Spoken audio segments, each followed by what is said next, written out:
एक कलेक्टर उल्लू का पट्टा, ये क्या करता है? कहता है इसको ठेका दो, इसको ठेका दो। ये कलेक्टर का काम है भाई? तू मंत्रियों की चापलूसी करने लगेगा, मुख्यमंत्री की चापलूसी करने लगेगा। ये कहाँ का नियम है? किस नियम में लिखा हो रहे हैं? एक कलेक्टर उल्लू का पट्टा, ये क्या करता है? कहता है इसको ठेका दो, इसको ठेका दो। ये कलेक्टर का काम है भाई? तू मंत्रियों की चापलूसी करने लगेगा, मुख्यमंत्री की चापलूसी करने लगेगा। ये कहाँ का नियम है? किस नियम में लिखा है? किस कानून में लिखा है? विकास यात्राएं चलाते हो, विकास यात्राओं के नाम पर शासन के स्पष्ट निर्देश है कि शासन का प्रतिनिधि इसकी अगुवाई करेगा।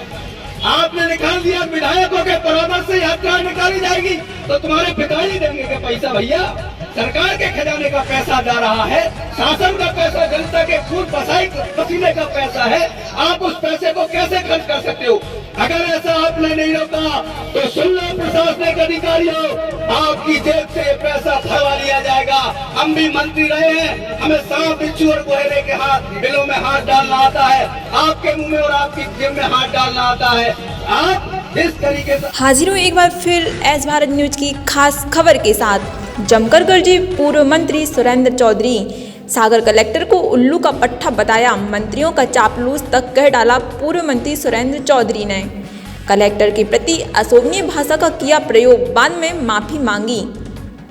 कांग्रेस ने जग्गू यादव हत्याकांड के आरोपियों की गिरफ्तारी, किसानों व आमजन की समस्याओं को लेकर राज्यपाल के नाम जिला प्रशासन को सौंपा ज्ञापन।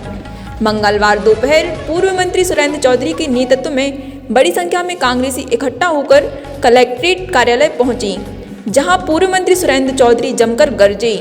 उन्होंने सागर कलेक्टर को मंत्रियों का चापलूस तक कह डाला, साथ ही कलेक्टर के प्रति अशोभनीय भाषा का प्रयोग भी किया। हालांकि बाद में उन्होंने आवेश में आकर ऐसा बोल देने का कहकर माफी भी मांगी। ज्ञापन के माध्यम से कांग्रेसियों ने मकरोनिया की जग्गू यादव हत्याकांड के आरोपियों की गिरफ्तारी की मांग की।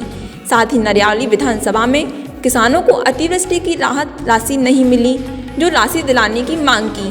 साथ ही छावनी कैंट सागर में किसानों को राजस्व रिकॉर्ड में किसान दर्ज न होने से वहां के किसानों को विभिन्न योजनाओं का लाभ नहीं मिल पा रहा, राजस्व कार्ड में सुधार कर किसान दर्ज किया जाए। साथ ही जिले में बिगड़ती कानून व्यवस्था, बढ़ती आपराधिक घटनाओं को लेकर ज्ञापन सौंपा। इस दौरान बड़ी संख्या में कांग्रेसी पदाधिकारी और कार्यकर्ता मौजूद रहे। एस भारत न्यूज की ब्यूरो रिपोर्ट।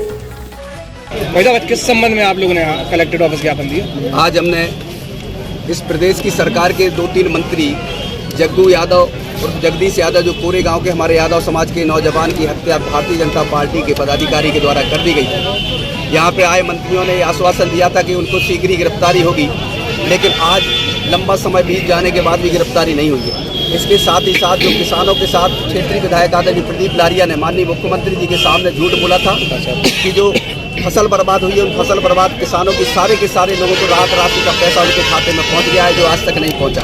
इसी प्रकार जहां कैंट का हमारा जो क्षेत्र है, इस कैंट के क्षेत्र में भी जो किसान हैं, नौजवान हैं, आवाम है, स्वच्छता मिशन की सुविधाएं हों, शासन की विभिन्न जो योजनाएं उनके लाभ से वंचित है। यहाँ तक कि राजस्व रिकॉर्ड में भी इन सब का नाम नहीं जोड़ा जा रहा है। इसके अतिरिक्त जो हमारे यहाँ सट्टा, जुआ, शराब, अवैध कारोबार फल फूल रहा है भारतीय जनता पार्टी के संरक्षण में, इन सारी बुनियादी समस्याओं को लेकर आज हमने महामहिम राज्यपाल महोदय के नाम से यहाँ स्थानीय प्रशासन के द्वारा एक ज्ञापन सौंपा है कांग्रेस पार्टी की ओर से, और उनसे यह उम्मीद की है कि वह शीघ्र इसका निराकरण करेंगे। इस आशय को लेकर हमारा सारा का सारा बिलाट कांग्रेस, युवक कांग्रेस, सारे पदाधिकारियों ने ज्ञापन सौंपा। जब आज कलेक्टर साहब को संबोधित करते हुए आपके द्वारा कई तरह के ऐसे शब्द कहे गए जिनमें आपने ऐसा बोला कि कलेक्टर के बाप का पैसा है कुछ, तो इस तरह की भाषा का प्रयोग करना कहीं ना कहीं मतलब गलत नहीं है आपको?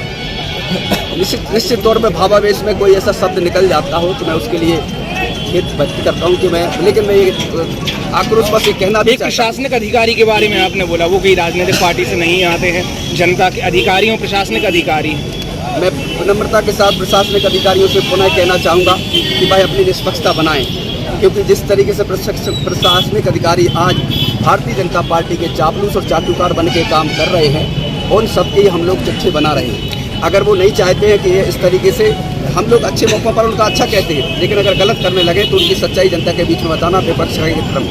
हर विधानसभा में, हर क्षेत्र में भारतीय जनता पार्टी की विकास यात्रा चल रही है। और लगातार अपने किए हुए कामों का, आने वाले कामों का प्रचार प्रसार लगातार ऐसे बढ़ चढ़ कर किया जा रहा है। क्या कहेंगे, किस नज़र से उसको देखते हैं विकास यात्रा? विकास यात्रा की सच्चाई जानना है तो परसों के दिन सानोदों में देखिए, आज के दिन देखिए, जहाँ जहाँ की नरियावली विधानसभा क्षेत्र के समूचे विधानसभा के अतिरिक्त अन्य जिलों में जो विकास यात्राएं निकल रही हैं, उनकी सच्चाई ये है कि जनता उसमें जा नहीं रही। कर्मचारियों को जानबूझ के जबरदस्ती भेजा जा रहा है। यहाँ के जिला कलेक्टर महोदय द्वारा मध्य प्रदेश में एक इकलौता जिला ऐसा है जहाँ की इन्होंने एक ऐसा आदेश निकाला है कि आप विधायक के परामर्श से विकास यात्राएं निकालें। विधायक शासन का प्रतिनिधि नहीं है, शासन ने ऐसे निर्देश जारी नहीं किए, परंतु सागर जिले में इस तरीके के निर्देश जारी करते हुए इसको भारतीय जनता पार्टी की विकास यात्रा का निरूपण किया गया। काम जिस तरीके से पन्ना का